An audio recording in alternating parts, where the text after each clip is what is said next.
আমি চ্যালেঞ্জ দিয়ে বলতে পারবো, হিজবুত তৌহিদের 10 লক্ষ পুরুষের সমাবেশে আপনি 10টা নারীকে ছাড়েন, সেখানে সেই নারী তেমনই নিরাপদ থাকবে যেমন একটা বোন তার ভাইয়ের কাছে থাকে, যেমন একটা মেয়ে তার বাবার কাছে থাকে। শুধু তাই নয়, তারা তাদের নিরাপত্তা দেবে, তাদের সম্মান করবে, ঠিক যেভাবে তাদের মাকে তারা সম্মান করে। আপনারা বলেছেন যে নারীরা বাইরে বের হলে সেখানে ফিতনা সৃষ্টি হবে এবং এই ফিতনাকে বন্ধ করার জন্য নারীদেরকে ঘরে রাখতে হবে, কিন্তু আল্লাহর হুকুম তো এটা না। আল্লাহ তো বলেছেন যখন কোনো ফিতনা হবে তোমরা সংগ্রামে অবতীর্ণ হও, ততক্ষণ পর্যন্ত সংগ্রাম করো যতক্ষণ পর্যন্ত ফিতনা দূরীভূত না হয়। সূরা আনফালের 39 নম্বর আয়াত।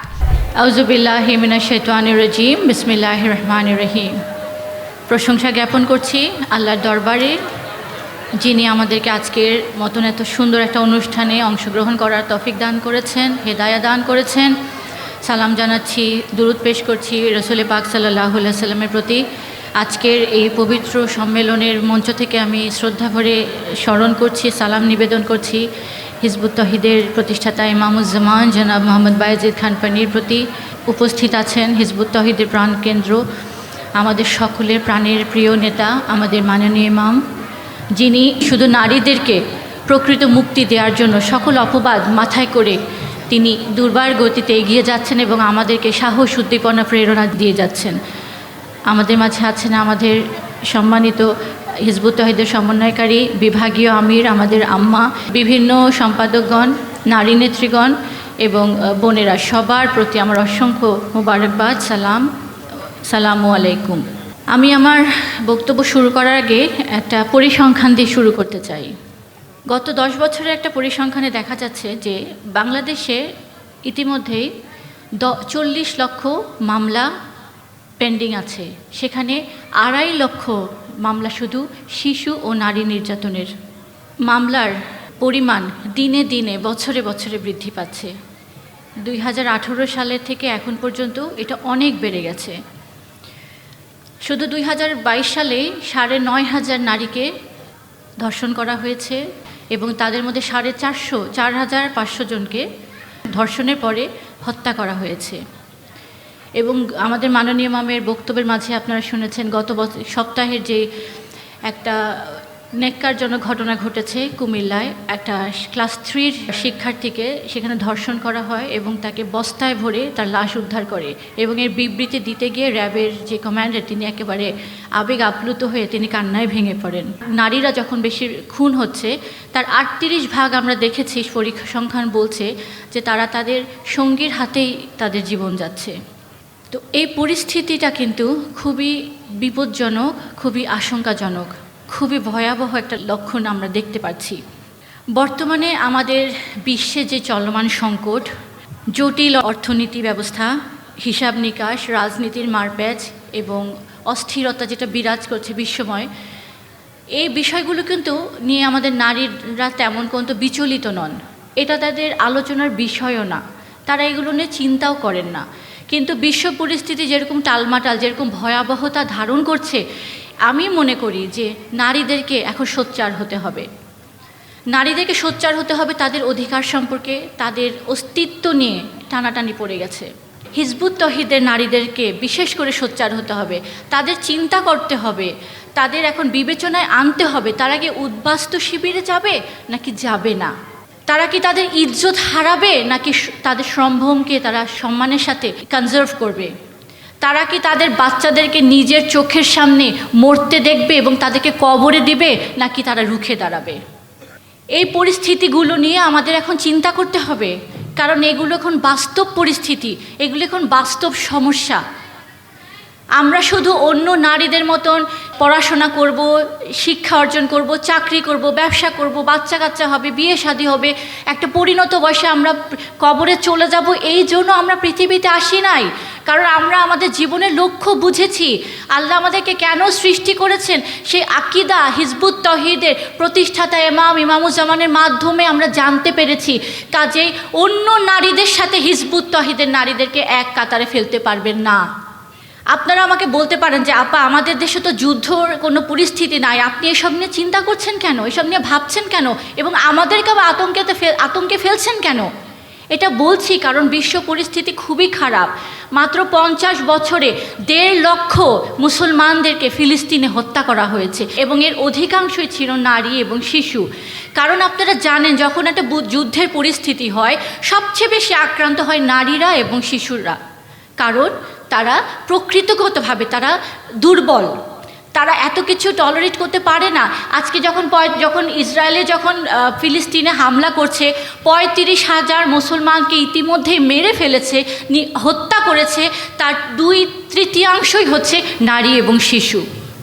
মা তার বাচ্চাকে প্রসব করতে গিয়ে সে প্রসব যন্ত্রণা সহ্য করতে না পেরে সে মারা যাচ্ছে, কারণ তাকে অ্যানেস্থেসিয়া দেওয়ার মতন পরিস্থিতি নাই। বাচ্চা জন্ম নেওয়ার পরে নবজাতক অক্সিজেনের অভাবে সে কাতরাতে কাতরাতে মারা যাচ্ছে। তো যুদ্ধের পরিস্থিতি ভয়াবহ হয়। যুদ্ধ যখন শুরু হয়, বম তখন বিবেচনা করে না নারী না শিশু, পুরুষ নাকি শত্রু, ইসরায়েলি নাকি ফিলিস্তিনি, সে দেখে আমার শত্রু, ধ্বংস করতে হবে, ধ্বংস করে যায়। তো এই পরিস্থিতি থেকে যদি আমরা বাঁচাতে চাই মানব জাতিকে, এই সভ্যতাকে, তাহলে আমাদের কথা হচ্ছে আল্লাহর দেওয়া সে জীবন বিধান পুনরায় প্রতিষ্ঠিত করতে হবে, তাইলে মানুষ শান্তি পাবে। সেই কাজটাই যখন হিজবুত তৌহিদ করছে, হিজবুত তৌহিদের বীরাঙ্গনা নারীরা যখন নিজেদের জীবনকে বাজি রেখে মাঠে ময়দানে চুষে বেড়াচ্ছে, বাংলাদেশের এই প্রান্ত থেকে ওই প্রান্ত, তারা নিজের জীবনকে উৎসর্গ করে নিজের প্রাণের ভয় না করে যখন এই সত্য নিয়ে মানুষের দুয়ারে দুয়ারে যাচ্ছে, তখন সবচেয়ে বেশি বাধার সম্মুখীন হচ্ছে এক শ্রেণীর ধর্ম ব্যবসায়ী গোষ্ঠী দ্বারা।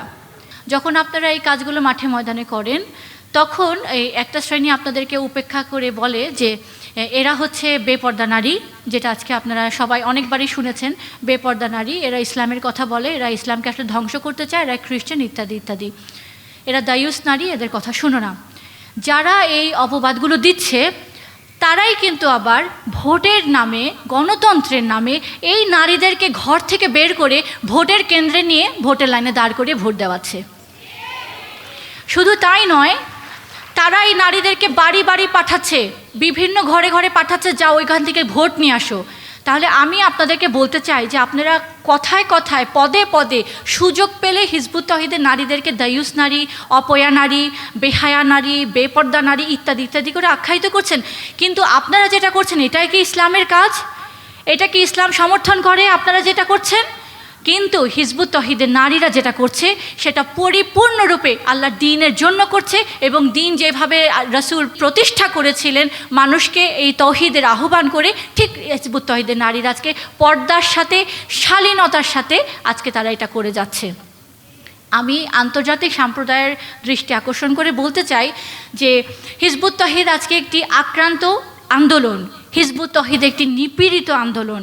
আজকে হিজবুত তৌহিদের এই নারীরা আজকে কয়েক বছর ধরে শত শত সমাবেশ, সেমিনার, পথসভা ইত্যাদি করে ধর্মান্ধতা, উগ্রবাদ, জঙ্গিবাদের বিরুদ্ধে যেই ভূমিকা রেখেছে এটা প্রশংসনীয়, এটা একটা নজিরবিহীন। এই নারীদেরকে একটা সম্মাননা দেয়া তো দূরের কথা, তাদের কথা কেউ মুখেও আনে না। কেন? কারণ ধর্ম ব্যবসায়ীদের ভয়ে। ধর্ম ব্যবসায়ীরা কি বলবে? আজকে এই উগ্রবাদকে মোকাবেলা করার জন্য আমাদের সরকার এবং আন্তর্জাতিক মহল যেভাবে এটাকে দমন করার জন্য শক্তি প্রয়োগ করছেন, আমি আপনাদেরকে বলতে চাই যে শক্তি প্রয়োগ করে আপনি তাদেরকে মোকাবেলা করতে পারবেন না, উগ্রবাদের মোকাবেলা। কারণ উগ্রবাদী যারা সৃষ্টি করছে তারা ধর্মের অপব্যাখ্যা দিয়ে মানুষের মাঝে বিভ্রান্তি সৃষ্টি করছে। এদেরকে যদি আপনারা মোকাবেলা করতে চান তাহলে আপনাদের লাগবে একটা counter narrative ideology, counter narrative যেখানে ইসলামের প্রকৃত শিক্ষা দিয়ে মানুষকে প্রকৃতভাবে তাদেরকে উজ্জীবিত করা, তাদেরকে ঐক্যবদ্ধ করে ন্যায়ের পক্ষে ধাবিত করা। যেই কাজটা হিজবুত তৌহিদ গত 29 বছর ধরে নিঃস্বার্থকভাবে করে যাচ্ছে। হিজবুত তৌহিদ কোনো সরকারি সংগঠন না। হিজবুত তৌহিদের নারীরা যে কাজ করছে এর বিনিময়ে তারা কিছু টাকা পয়সাও পাচ্ছে না, তারা কোনো কিছু আশাও করে না, তারা সম্পূর্ণরূপে নিঃস্বার্থভাবে মানব জাতির কল্যাণে তারা এই ভূমিকা রেখে যাচ্ছেন। এই ধর্ম ব্যবসায়ীদের সমস্ত ব্যাখ্যার কারণে, তাদের এই ওয়াজের কারণে, তাদের এই সব নসিহতের কারণে আজকে নারীরা নিষ্প্রাণ হয়ে গেছেন, তারা নিষ্প্রহ হয়ে গেছেন, তাদের মাঝে কোনো লাইফ নাই, তাদের মাঝে কোনো আত্মশক্তি নাই, তাদের কোনো আত্মপ্রত্যয় নাই, তারা কোনো সাহসিকতার সাথে কোনো কিছু মোকাবেলা করতে পারে না। তার ঠিক পাল্টায় হিজবুত তৌহিদ এই কাজটা করে যাচ্ছে, নারীদেরকে সত্য বোঝাচ্ছে, নারীদেরকে শক্তি তাদের জাগরণ করছে, তাদেরকে উদ্দীপনা দিচ্ছে, তাদেরকে প্রেরণা দিচ্ছে এবং তাদেরকে সত্য ন্যায়ের পথে ধাবিত করে তাদেরকে আল্লাহর দ্বীন প্রতিষ্ঠা করার জন্য উদ্বুদ্ধ করে যাচ্ছে। কাজেই হিজবুত তৌহিদ সম্পর্কে আপনারা ভালো করে বুঝবেন, হিজবুত তৌহিদের গতিবিধি আপনারা দেখেন, হিজবুত তৌহিদের লক্ষ্য সম্পর্কে, উদ্দেশ্য সম্পর্কে আমি আন্তর্জাতিক সম্প্রদায়কে উদ্দেশ্য করে বলছি, আপনারা সঠিক ধারণা পোষণ করবেন। তা না হলে এই উগ্রবাদীরাই আপনাদেরকে টাইম টু টাইম আমাদের ব্যাপারে মিসলিড করার চেষ্টা করবে। যারা ধর্মকে নিয়ে অপরাজনীতি করে, যারা ধর্মকে নিজেদের রুটি রুজির হাতিয়ার হিসেবে ব্যবহার করে, যারা এই মার্কা ওই মার্কা নিয়ে তারা নিজেদের মধ্যে বিতর্ক করে এবং তারা ধর্মকে নিয়ে অপরাজনীতি করে, তারা সবচেয়ে বেশি হিজবুত তৌহিদের আমাদের এই নারীদের উপরে সবচেয়ে বেশি চড়াও হয়েছে।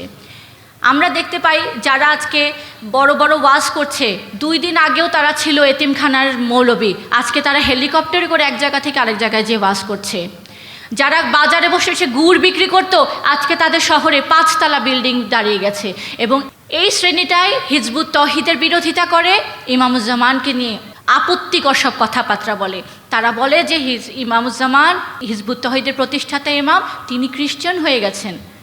আরে যারা এসব কথা বলে তারা কি জানে ইমামুজ্জামানের পরিবার সম্পর্কে?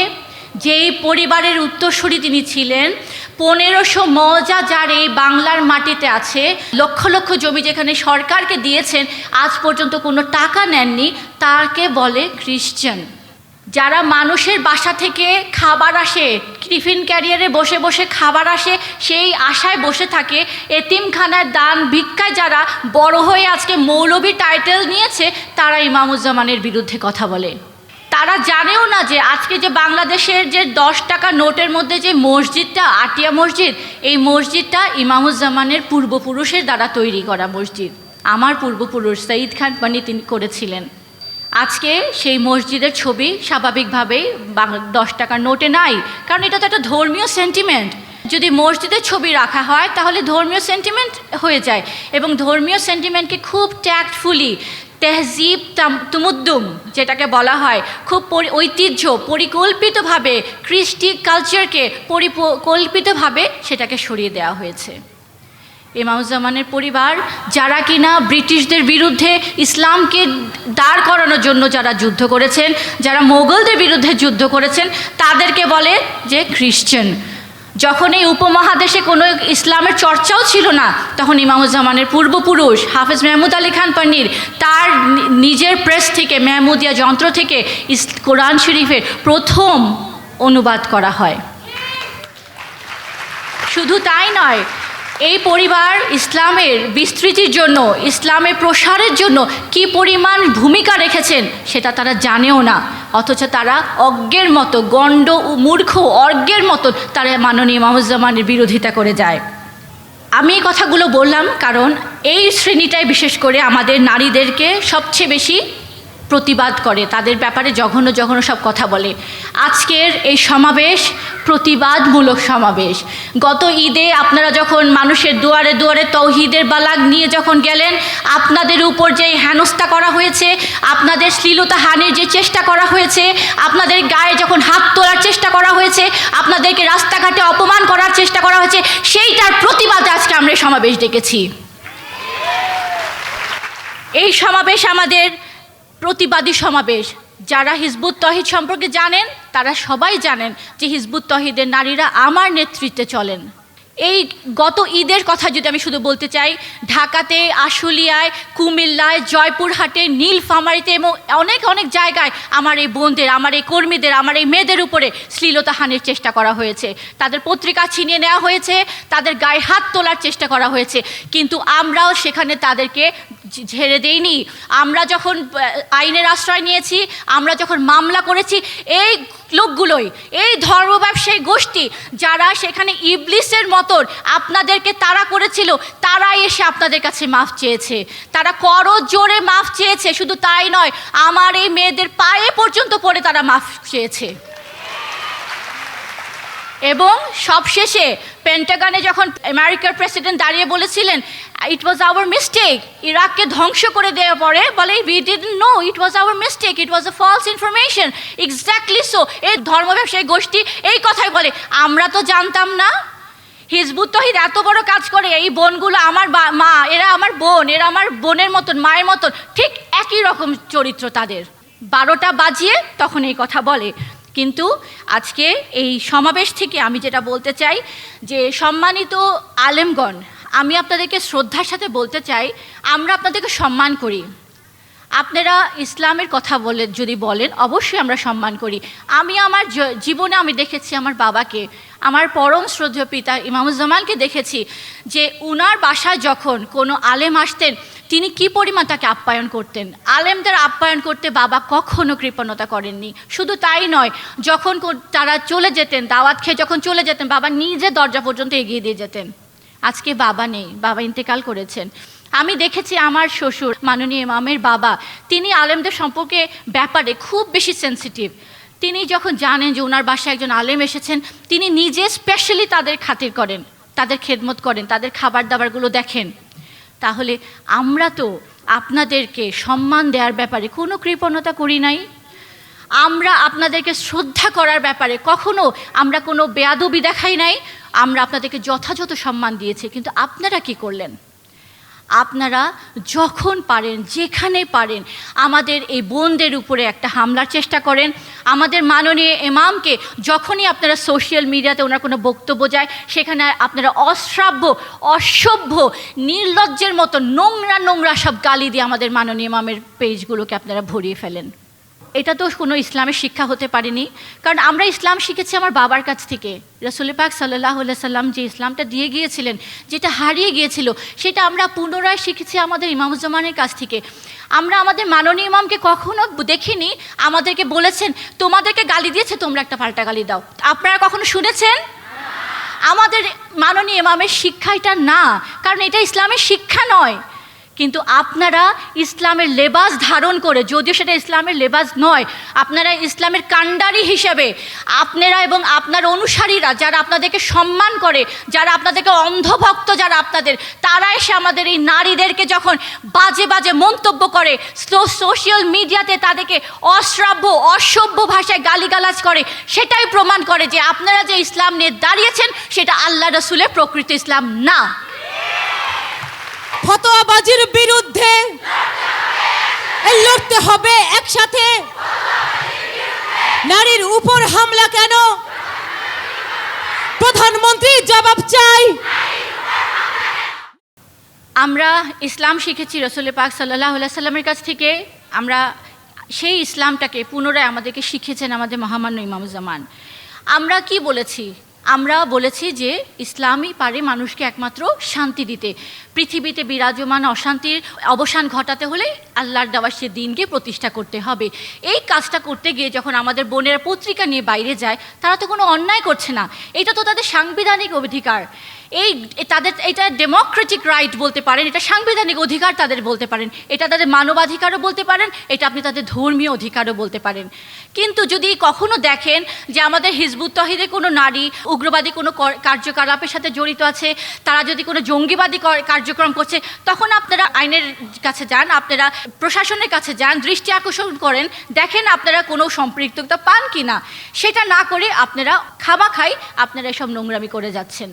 আমরা জানি, আমরা পড়েছি, আমরা ইতিহাস থেকে জেনেছি রাসূল পাক সাল্লাল্লাহু আলাইহি সাল্লাম যখন আলোচনা করতেন সেখানে নারী পুরুষ সবাই বসতো। আজকে যেমন আমাদের মাননীয় ইমাম আলোচনা করলেন, আমাদের হিজবুত তহিদের নারীরা আলোচনা শুনছেন, এবং সেখানে পুরুষরাও থাকতো, নারীরাও থাকতো।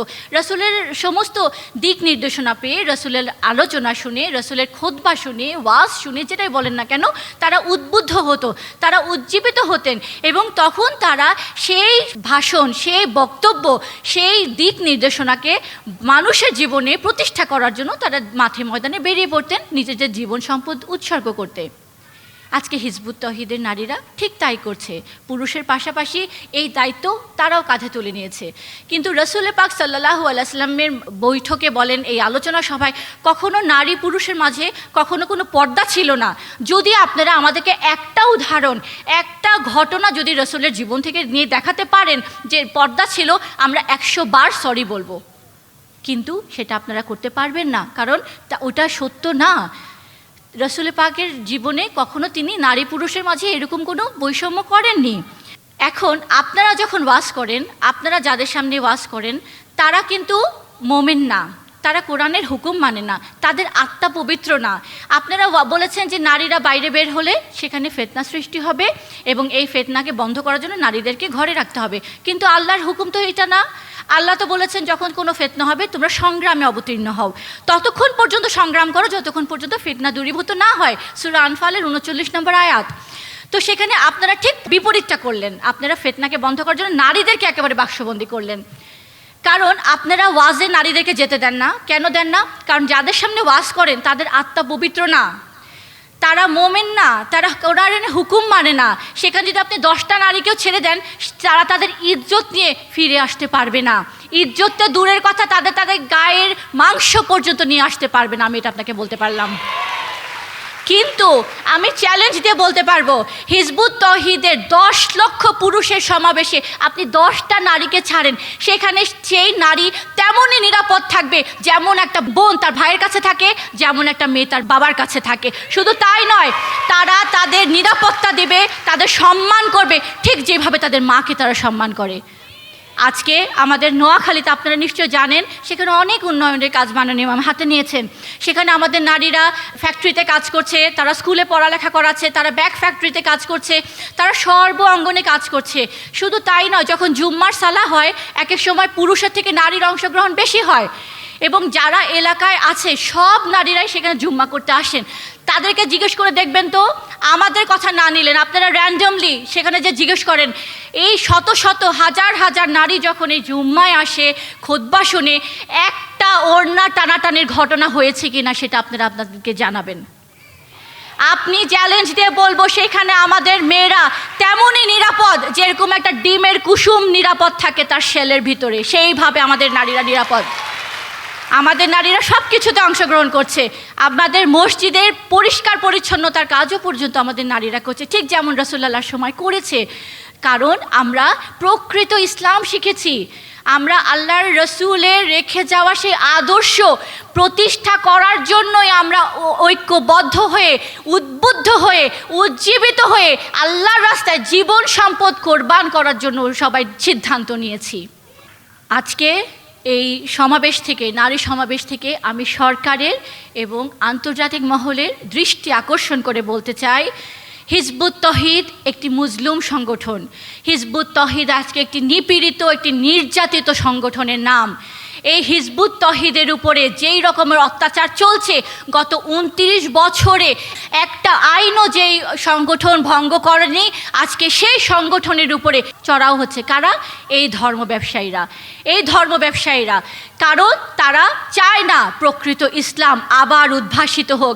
তারা চায় না আল্লাহর দেওয়া সেই শিক্ষা অনুযায়ী নারীরাও তারা তাদের যোগ্যতা, সাহস সব কিছু অনুযায়ী আল্লাহর জন্য, দ্বীনের জন্য, রসুলের জন্য, মানব জাতির জন্য ভূমিকা রাখুক। কারণ তারা সবসময় নারীদেরকে প্যাকেট বন্দি করে দমিয়ে রাখতে চায়। আর হিজবুত তৌহিদ নারীদেরকে প্রকৃত রূপে মুক্তি, প্রকৃত রূপে আল্লাহর দেওয়া সেই স্বাধীনতা আবার তাদের হাতে ফিরিয়ে দিতে চায়।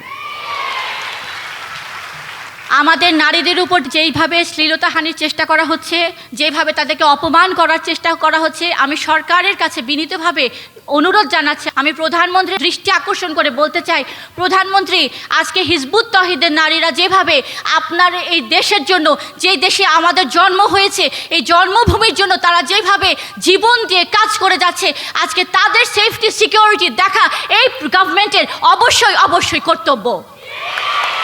যারা এই নারীদেরকে, যারা আমার এই মেয়েদেরকে শ্লীলতাহানির চেষ্টা করছে, তাদেরকে অপমান করার চেষ্টা করছে, তাদের গায়ে হাত তোলার চেষ্টা করছে, তাদেরকে দ্রুত আইনের আওতায় আনা হোক। আমি আজকে আপনাকে জোর গলায় দাবি জানাচ্ছি প্রধানমন্ত্রী।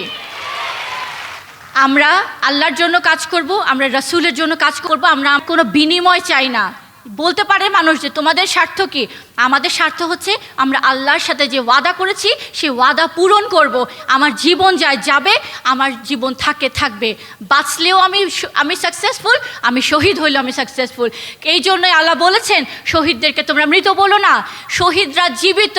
এবং এইটার উদাহরণই দিয়ে গেছেন আমাদের শহীদ রাবেয়া। উনার উত্তরাধিকারীরা আজকে আমাদের এই সম্মেলনে আছে। তিনি জীবন দিয়েছেন, তিনি অন্যায়ের সামনে পিছপা হননি, তিনি সন্ত্রাসীদের হাতে নিজের জীবনকে উৎসর্গ করে শহীদের মর্তবা আল্লাহর কাছ থেকে নিয়েছেন, কিন্তু তিনি এক মুহূর্তের জন্য কৃপণতা করেননি তার জীবনকে নিয়ে। আজকে হিজবুত তহিদের নারীরাও সেই শপথই নিয়েছে, কারণ আমরা দেখেছি রাসূলের জীবনে নারীরা কি করেছেন। তারা তাদের স্বামীদেরকে, সন্তানদেরকে যুদ্ধের বর্ম পরিয়ে যুদ্ধের ময়দানে পাঠিয়ে দিয়েছেন, পাঠিয়ে দিয়ে আল্লাহর কাছে তাহাজ্জুদের সালার মধ্যে মুনাজাত করেছেন, হে আল্লাহ তুমি আমার স্বামীকে, আমার সন্তানকে শহীদ করো। আজকে হিজবুত তহিদ পুনরায় সেরকম উদাহরণ, সেরকম এক্সাম্পল আবার সেট করার জন্য এই নারীগুলো নিজের জীবন সম্পদকে উৎসর্গ করেছে। কাজেই আমি আপনাদের উদ্দেশ্যে বলতে চাই, আপনারা কখনো ভয় পাবেন না, আপনারা পিছপা হবেন না। কারণ পিছপা হয় কারা? পুরুষরা। এবং যারা আল্লাহর খলিফা, হয় সে জীবন দিবে, নয় সে জীবন নিবে। এটাই তো আল্লাহর হুকুম, তাই নয় কি? তো আজকে আপনারা কোনো রকমের ভয় পাবেন না, আপনারা কোনো রকমের ইনসিকিউরিটি ফিল করবেন না। আমাদের আল্লাহ আছেন উপরে, আর জমিনে আছেন আমাদের মাননীয় ইমাম, আল্লাহর অশেষ রহমতে। আপনারা পুরো স্পিডে আজকের এই সম্মেলন থেকে যে পুনরুজ্জীবিত হয়ে পুনরায় শপথ নেবেন, হে আল্লাহ তোমার এই জমিনে যতদিন পর্যন্ত আমরা তোমার এই হুকুম বাস্তবায়ন করতে পারবো না, আমি আর পিছনে ফিরে তাকাবো না। কারণ পরিস্থিতি ভয়াবহ। আজকে যদি ফিলিস্তিনের এই নারীদেরকে শিক্ষা দেওয়া হতো, ইসলামের প্রকৃত আদর্শ শিক্ষা দেওয়া হতো, তাদের এই অবর্ণনীয় যন্ত্রণা সহ্য করতে হতো না, নিজের কোলে তার মাসুম সন্তানকে কবর দিতে হতো না। আজকে যদি মায়ানমারের এই নারীদেরকে ঐক্যবদ্ধ করা হতো সত্যের পক্ষে, তাদের এইভাবে বেইজ্জত হয়ে উদ্বাস্তু শিবিরে ঘুরে বেড়াতে হতো না। পরিস্থিতি ভয়াবহ, এটা আপনাদের বুঝতে হবে। মাননীয় ইমাম এই কথাটা বারবার বলে যাচ্ছেন, চিৎকার করে বলে যাচ্ছেন, সবার কাছে বলছেন পরিস্থিতি ভয়াবহ। এই পরিস্থিতি মোকাবেলা করতে পারবেন না যদি আপনারা প্রাণ দিয়ে, জীবন দিয়ে, সম্পদ দিয়ে এখন এই যমুনার ঢেউকে উল্টায় না দেন। নিজেও বাঁচবেন না, এই দুনিয়া ধ্বংস করে দেবে। কাজেই আমরা এসেছি আল্লাহর জন্য, এই পৃথিবীতে আল্লাহ আমাকে পাঠিয়েছেন আল্লাহর কাজ করার জন্য।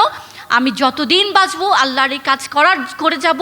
এবং যদি আমি আল্লাহর এই কাজ করতে গিয়ে যদি জীবন দিতে পারি আলহামদুলিল্লাহ, আর যদি আমি আল্লাহর কাজ এই দিন প্রতিষ্ঠা করে মানুষকে শান্তি দিতে পারি সেটা তো আলহামদুলিল্লাহ। তো আজকে আমার নারী সমাবেশে আমি আপনাদের কাছে, সবার কাছে এই আহ্বানই রাখবো যে আপনারা আজকে আমাদের সম্মানিত সমন্বয়কারী যে কথাটা বললেন, এটা খুবই চিন্তার একটা কথা। 2018 সালে যখন আমরা কেআইবিতে করেছিলাম, 2000-এর বেশি, 2500 নারীদেরকে নিয়ে করেছিলাম, আমরা জায়গা দিতে পারছিলাম না। অথচ আজকে এই সম্মেলন 5-6 বছর পর নারী সম্মেলন হচ্ছে, কিন্তু আমরা খুঁজে খুঁজে আজকে আমাদেরকে নারীদেরকে আনতে হলো। আজকে তো এমন হওয়া উচিত ছিল যে আমাদের সর্বাদ্রি উদ্যানেও জায়গা দিতে পারছি না, এমন হওয়া উচিত ছিল। কিন্তু এটা প্রমাণ করে আমরা দুনিয়ামুখী হয়ে গেছি। আমরা সংগ্রামমুখী নাই। সংগ্রামমুখী যদি হতাম, ইমামের ডাকের অপেক্ষায় থাকতাম। ইমাম ডেকেছেন, সব কিছু ছিঁড়ে আমি বের হয়ে যাব। কারণ আজকে আপনারা মনে রাখবেন, যেই সমাজে বসবাস করছেন এই সমাজ আপনাকে আগাতে দিবে না। এই সমাজ আপনার পায়ের মধ্যে বেঁধে দিবে। এই সমাজ আপনাকে জালে আষ্টপিষ্ট করে রাখবে। আপনার সংসারের জাল, আপনার ঋণের জাল, চাকরির জাল, স্বামীর জাল, শ্বশুর শাশুড়ি সবার জাল। কিন্তু এই সমস্ত জাল যেটাই আল্লাহর কাজকে আঞ্জাম দেওয়া থেকে আপনাকে বাধা দিবে, সেটাই হবে আপনার দুনিয়া। ইমামুজ্জামান যেটা আমাদের শিক্ষা দিয়ে গেছেন, এই দুনিয়া, এই বেড়াজালকে কেটে পায়ের বেরি ছিঁড়ে যদি আপনারা না বের হন, আমি বলে দিলাম এই মায়ানমারের নারীদের অবস্থা আপনাদের হবে। ফিলিস্তিনের নারীরা যেমন আজকে উদ্বাস্তু শিবিরে ঘুরে বেড়াচ্ছে, আপনারাও ঠিক একই পরিণতি নিজের জন্য ডেকে আনবে যদি আজকে আপনারা ঘর দুয়ার ছেড়ে না বের হন। আমাদের মাননীয় ইমাম বারবার বলেছেন, তোমরা যদি ফিল্ডে থাকো তোমরা বাঁচবে, তোমরা যদি ঘরে ঢুকো তোমরা মরবে। এবং ঠিক তাই হয়েছে। যারা সংগ্রাম ত্যাগ করেছে তাদের আত্মা মরে গেছে। যে সংগ্রাম ত্যাগ করা মানে জেহাদ ত্যাগ করা। একটা মানুষের বডিতে রক্ত চলাচল বন্ধ হলে সে মৃত, তার হার্টবিট বন্ধ হয়ে যায়, হার্টটা বিট করা বন্ধ হয়ে যায়, and he is declared to be dead. Exactly so, যারাই আজকে সংগ্রাম ত্যাগ করে ঘরে ঢুকেছে, তা অর্থাৎ জেহাদ ত্যাগ করেছে, তার বডি রক্ত চলাচল বন্ধ, আজকে সে মৃত, 2 দিন পর সে হিজবুত তাওহীদ থেকে আউট। এমন পরিণতি চান আপনারা? এমন পরিণতি চান? তাহলে কেন আপনাদেরকে বারবার কাজ দিয়ে বের করতে হবে? আপনারা তো নিজেরাই পাগল পাড়া হয়ে আমিরের পিছন পিছন ঘুরবেন। আমাদের কাজ কি? আমরা কি করব? আমাদের নেক্সট দায়িত্ব কি? আমার ইমামের হুকুম কি? সেটা তো আমি কারোর কাছ থেকে ওরকম পাই না। কোচিতে কয়েকজন আছেন যারা জীবন দিয়ে সারাক্ষণ পাগলের মতন ফিল্ডে পড়ে থাকেন। সবাই যদি আজকে ফিল্ডে থাকতেন, আজকে হিজবুত তাওহীদ একটা অন্য চেহারা হয়ে যেত। হিজবুত তাওহীদ আজকে 29 বছরের সংগ্রামের বিনিময়ে আজকে একটা সুপরিচিত আন্দোলন, একটা সবার কাছে একটা গ্রহণযোগ্য আন্দোলন। কিন্তু এই আন্দোলন আরও কয়েক ধাপ লাভ দিয়ে এগিয়ে যেত যদি আজকে আপনারা সবাই সেইভাবে ফিল্ডে পড়ে থাকতেন। আজকে বাঁচতে চান, মরতে শিখেন। ইমাম বলেছেন না, যদি পরিস্থিতি সৃষ্টি হয় বাঘিনী হয়ে যাবে। বাবা বলেছিলেন, বাঁচবো একদিন বাঘের মতন, 100 বছর শিয়ালের মতন বাঁচবো না। 100 বছর শিয়ালের মতন বাঁচে মমিনরা না, মমিন একদিন বাঁচে বাঘের মতন বাঁচে। এবং সেই বাঘিনী যদি হতে পারেন, সেই বাঘিনী যদি হতে পারেন, ইনশাল্লাহ যেই সম্মান আল্লাহ আপনাদেরকে এই দুনিয়াতে দিয়েছেন, কত বড় সম্মান আপনাদের জন্য অপেক্ষা করছে আপনারা কল্পনা করতে পারবেন না। আল্লাহ আপনাদের সবাইকে ইমামের রাহে করুক, মাননীয় ইমামের প্রতিটা হুকুম পালন করার সেই আত্মাটাতে দিক, সেটাই আমি আপনাদের আল্লাহর কাছে এটাই দোয়া করতে পারবো। আমার মতো নগণ্য গুনাহগার সাধারণ মানুষ আপনাদের জন্য কিছুই করতে পারবো না। খালি এতটুকুন আল্লাহর কাছে ফরিয়াদ করতে পারি যে আল্লাহ আপনাদের অন্তরে সেই জ্বালাটা দিক, আগুনটা জ্বালিয়ে দিক, যেই আগুনের জ্বালায় আপনি ঘরে থাকতে পারবেন না। আপনার ঘরকে, আপনার দেশকে, আপনার সমাজকে, আপনার এই পৃথিবীকে সেফ করার জন্য আপনি রাস্তাঘাটে ঘুরে বেড়াবেন। আল্লাহ যেন আপনাদের সেই তৌফিক দান করেন। আমার জন্য সেই দোয়াটাই করবেন। আল্লাহ হাফেজ। সালামু আলাইকুম।